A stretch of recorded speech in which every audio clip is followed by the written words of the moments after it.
بسم اللہ الرحمن الرحیم۔ السلام علیکم ورحمۃ اللہ وبرکاتہ۔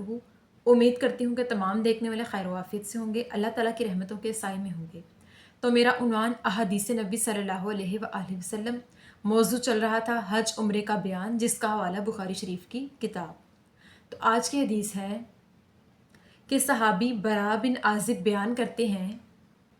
کہ جب انصار لوگ حج کے لیے آیا کرتے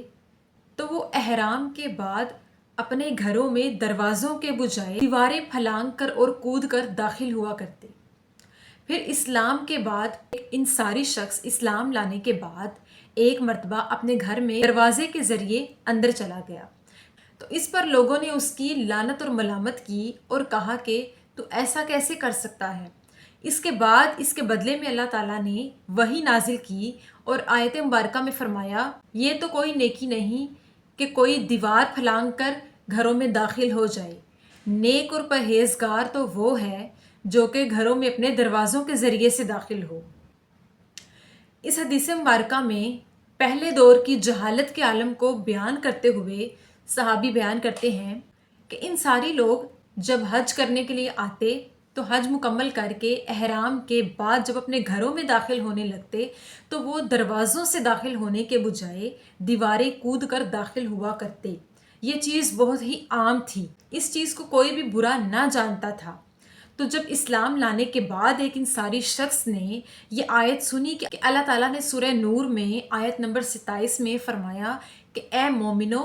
اپنے گھروں کے علاوہ دوسروں کے گھروں میں اس وقت تک داخل مت ہونا جب تک کہ اس سے اجازت نہ طلب کر لو، گھر والوں پر سلامتی نہ بھیج دو۔ اس آیت مبارکہ کے مفہوم میں ہے کہ کسی بھی شخص کو اجازت نہیں کہ وہ کسی کے گھر میں بغیر اجازت داخل ہو، اور گھروں میں داخل ہونے کے لیے دروازوں کا استعمال کیا جائے، دروازوں کے ذریعے اندر داخل ہوا جائے۔ یہ کوئی تمیز اور نیکی نہیں اور پرہیزگاری نہیں کہ کوئی شخص دیواروں سے پھلانگ کر اور کود کر جہالت کا مظاہرہ کرتے ہوئے اپنے گھروں میں جائے۔ وہ انصار شخص جب اسلام میں داخل ہو گیا اور اس نے اس آیت مبارکہ کو پا لیا، اس وحی کو سن لیا،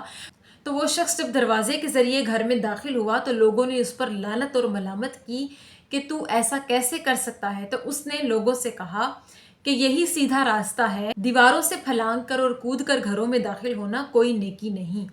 نیک، پرہیزگار اور تمیزدار وہ شخص ہے جو کہ دروازوں کے ذریعے گھروں میں داخل ہو۔ گھروں میں داخل ہونے اور نکلنے کے لیے ہی تو دروازہ بنایا جاتا ہے۔ پرہیزگار اسی شخص کو کہا گیا ہے جو علم رکھے، جو ان جہالت کی چیزوں کو نہ کرے، جاہلوں جیسے عمل کو نہ کرے۔ پہلے زمانے میں لوگ حج کر کے جب واپس آتے تو وہ اس چیز کا بھی لحاظ نہ کیا کرتے کہ وہ احرام کی حالت میں ہیں، ابھی احرام ان کے جسموں پر ہی ہوتا، اس کے باوجود وہ گھروں میں داخل ہونے کے لیے دروازوں کا استعمال کرنے کے بجائے دیواروں سے پھلانگ کر اور کود کر داخل ہوا کرتے۔ تو اس بارے میں اللہ تعالیٰ نے پھر اس آیت کو، اس وحی مبارک کو نازل کیا اور لوگوں سے کہا کہ اے ایمان والو، اگر تم ایمان والے ہو، پرہیزگار ہو،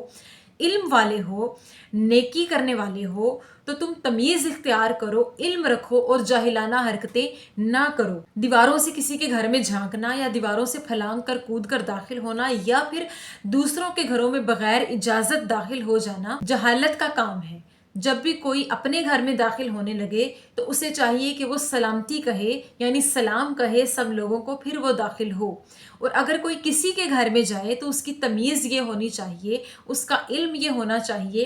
پرہیزگاری اور تقوی کا عالم یہ ہونا چاہیے کہ وہ پہلے دروازے پر دستک دے۔ اگر ایک مرتبہ کوئی دروازہ نہ کھولے تو دوسری مرتبہ دے، اگر دوسری مرتبہ کوئی دروازہ نہ کھولے تو تیسری مرتبہ دستک دے، اور اگر تیسری مرتبہ بھی دروازہ نہ کوئی کھولے تو اسے چاہیے کہ وہ واپس آ جائے، لیکن جب تک کوئی اگلا اجازت نہ دے تو کسی کے گھر میں بغیر اجازت داخل نہ ہو، اس کی مرضی کے خلاف نہ چلے، اور اپنے گھر میں بھی دیواریں کود کر پھلانگ کر جہالت کا مظاہرہ کرتے ہوئے داخل ہونے سے منع کیا گیا اور فرمایا گیا کہ نیکی، پرہیزگاری اور علم اختیار کرو اور جہالت سے باز آ جاؤ۔ تو تمام ایمان والوں کو چاہیے کہ اللہ اور اس کے رسول کے حکم کی پابندی کریں اور نیکوں کاروں میں سے ہو جائیں اور جہالت کو دور کر کے علم والوں میں سے ہو جائیں، پرہیزگاری اور تقوی اختیار کریں اور رسول اللہ صلی اللہ علیہ وآلہ وسلم کے بتائے ہوئے احکامات کی پیروی کریں اور تمیز اختیار کریں، اور کسی کے گھر میں داخل ہونے سے پہلے سلام کریں اور اجازت طلب کریں، اور اگر اپنے گھر میں داخل ہوں علم کا مظاہرہ کرتے ہوئے دروازے کے ذریعے داخل ہوں۔ اللہ تعالیٰ سے دعا ہے کہ اللہ پاک ہمیں اسلام کی پابندی کرنے کی توفیق عطا فرمائے۔ آمین ثم آمین۔ شکریہ۔